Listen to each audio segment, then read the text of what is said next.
은행이자 3배, 4배 준다는 이야기는 들어봤는데 여러분 이자 1000% 들어보셨나요? 이게 예금 이자가 아니고 대출 이자라고 합니다.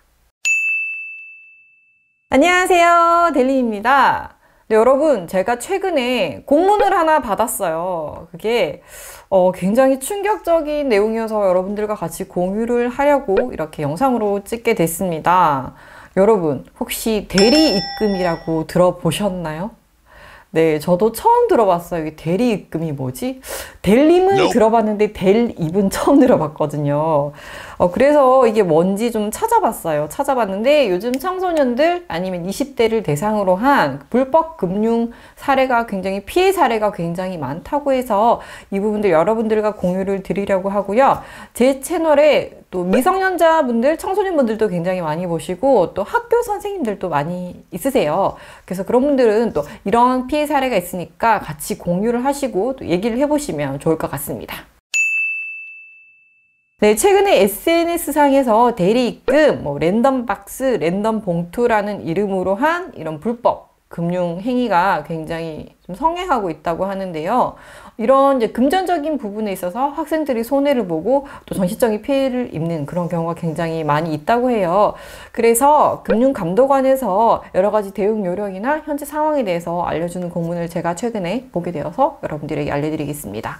대리입금 업자들이 SNS를 통해서 콘서트 티켓이라든지 연예인 굿즈라든지 아니면 게임머니 이런 게 이제 소액으로 10만 원씩 필요한 학생들을 대상으로 이제 대신 입금을 해주는 거예요. 이제 상품 구매한다고 하면 우리가 무통장 입금으로 할 수도 있잖아요. 그래서 그 계좌번호를 이렇게 업자에게 넘겨주면 그 업자가 대신 입금을 해줍니다. 그런데 이 돈이 과연 공짜냐? 네, 세상에 공짜는 없죠. 이렇게 연예인 굿즈나 콘서트, 게임머니와 같은 돈이 필요한 청소년들을 유인을 해서 10만 원 내외의 금액을 단기로 짧긴 이틀에서 길긴 일주일 정도 빌려주면서 대출금의 20%에서 50%에 상응하는 금액을 이자로 받고 있습니다. 이렇게 하면 굉장히 높은 것 같은데 10만 원을 빌리면 3만 원 정도? 근데 이게 금액으로 하면 또 그렇게 크다고 느껴지지 않는 그 심리적인 부분이 있어요. 이게 퍼센테이지로 하면 30%인데 10만 원을 빌려서 3만 원을 갚으면 30%인데 사람들이 보통 이게 굉장히 높다라고 생각을 하진 않더라고요. 이걸 연으로 환산했을 때는 연 1000% 10만 원을 빌리고 1년 동안 안 갚으면 이게 100만 원이 되는 매직이 됩니다, 여러분. 그래서 이게 상환이 늦을 경우에는 또 연체 이자, 그러니까 지각비라고 해서 시간당 1,000원부터 10,000원까지 지각비 연체료를 부과해서 받는다고 하더라고요. 그래서 이렇게 돈을 빌릴 때 이제 신분증 사진을 찍어서 보내라, 가족, 친구 이런 개인정보 신분증 사진 찍어서 보내라고 해서 그걸 받은 다음에 불법적으로 돈을 받는 행위도 있고요. 그리고 또 예전에는 학교 다닐 때나 드라마, 영화에서 야, 너 이리 와봐. 너 1,000원 가진 거 있냐? 돈 내놔. 이랬잖아요. 근데 요즘에는 그렇게 안 해요. 야, 내가 10,000원 빌려줄 테니까 다음 주에 13,000원으로 갚아. 이런 식으로 요즘에는 또 청소년들이 또 학교 폭력으로 활용을 한다고 해요. 돈을 우선적으로 달라고 하는 게 아니라 돈을 빌려줄 테니까 거기에 웃돈을 얹어서 갚아. 이자를 붙여서 갚아라고 한다고 하더라고요. 무서운 세상이죠. 이런 사례들이 굉장히 많은데 한 학생이 있었는데 이거 3일 동안 10만 원을 빌렸는데 이게 이제 14만 원을 갚았대요. 근데 이 학생이 하루 반 정도 늦게 갚았는데 이 지각비가 또 시간당 1,500원을 해서 5만 원이 붙은 거예요. 그래서 계속 너 늦었잖아 이러면서 계속 전화 협박에 시달린다고 합니다. 또 그리고 아이돌 굿즈를 사고 싶어 하는 또 한 학생은 또 SNS를 통해서 이제 여러 대리 입금을 해준 업자로부터 2만 원씩, 3만 원씩, 10만 원씩 이렇게 빌렸다고 해요. 빌렸는데 이거를 못 갚아가지고 계속 또 빌려서 갚고 하다 보니까 이자는 눈덩이처럼 불어나서 400만 원을 갚아야 되는 상황이 오기도 했답니다.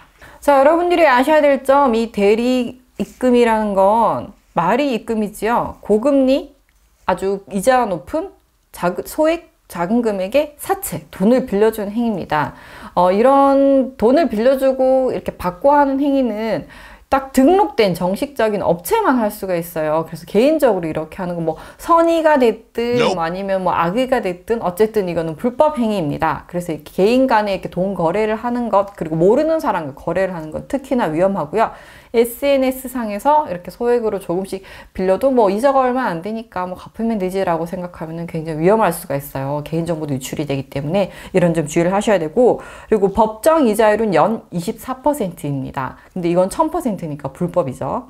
자, 그리고 다른 사람에게 대리입금을 해준, 나는 선의로 했다, 뭐 내가 이 대리입금을 통해서 뭐 도움을 받아서 나도 좀 도와주고 싶었다라고 하지만 어쨌든 이자를 받는 거잖아요. 이자를 안 받고 원금만 빌려주는 게 아니기 때문에 대리입금을 해주는 사람이든 대리입금을 요청한 사람이든 어쨌든 불법 금융을 이용하고 불법 금융을 저지르는 거기 때문에 절대적으로 하시면 안 됩니다, 여러분. 자, 그리고 돈을 빌리고 또 돈을 갚지 않는, 또 이런 사람에게 또 사기를 행하는 그런 사람들도 있다고 해요. 그래서 뭐 이걸로 뭐 좀 소액으로 쏠쏠하게 돈을 좀 벌어봐야겠다라고 생각을 하신 분들 없으시죠? 이런 행위는 불법이니까 절대로 하시면 안 됩니다. 아시겠죠?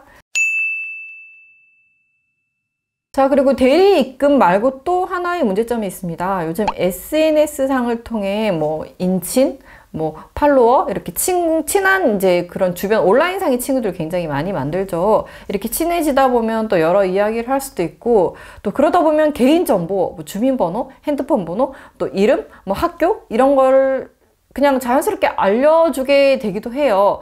이거에 대한 큰 그런 경각심이나 위험하다는 생각을 하지 않고, 나 뭐 급해서 좀 필요한데 좀 알려줄 수 있어야, 뭐 너 주민번호 잠깐만 좀 알려줄 수 있어, 뭐 이렇게 하는 행위를 의심하지 않고 그냥 자연스럽게 알려주는 그런 학생들도 있다고 합니다. 자, 이렇게 가져간 주민번호, 이름, 핸드폰 번호는 내 개인정보를 활용해서 도박이나 뭐 그런 게임 사이트에 가입을 해서 뭐 소액 결제나 뭐 카드 사용 이런 것들을 요구하기도 한다고 해요.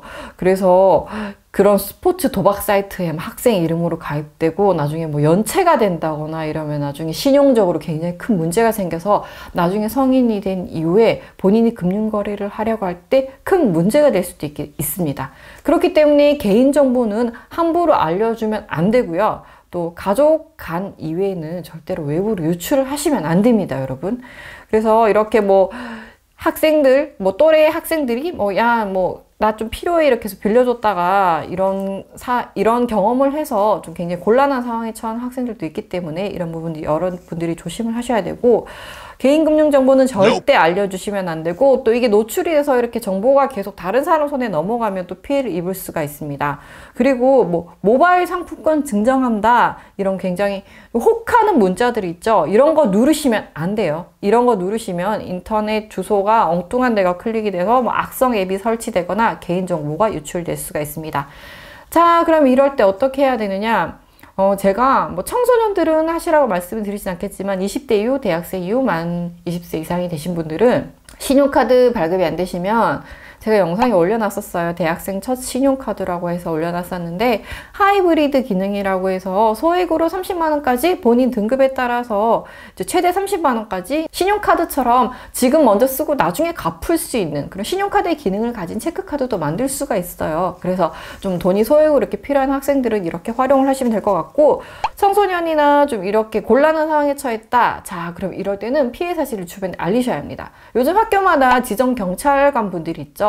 이런 분들이나 선생님, 학부모님에게 도움을 요청하세요. 이렇게 곤란한 상황이 생겼을 때 어떻게 해야 되지? 계속 돈을 대리입금을 해서 돌려막기를 하지 마시고 꼭 얘기를 하시고, 그리고 금융감독원 사이트에 이렇게 피해신고 센터가 있어요. 콜센터 번호는 133이고요. 또 금융감독원 홈페이지를 통해서 신고를 할 수가 있습니다. 자, 그리고 세 번째는 개인정보가 노출이 된 사람들은 사고 예방 시스템에 등록을 할 수가 있습니다. 자, 이 경우에는 뭐 은행에 가시거나 아니면 금융소비자 포털 파인에 들어가셔가지고 내 개인정보가 노출이 됐다, 이 사실 확인만 등록을 하시면 앞으로 뭐 명의 도용을 해서 금융거래를 할 수 없도록 이렇게 제한을 하는 시스템도 있으니까요.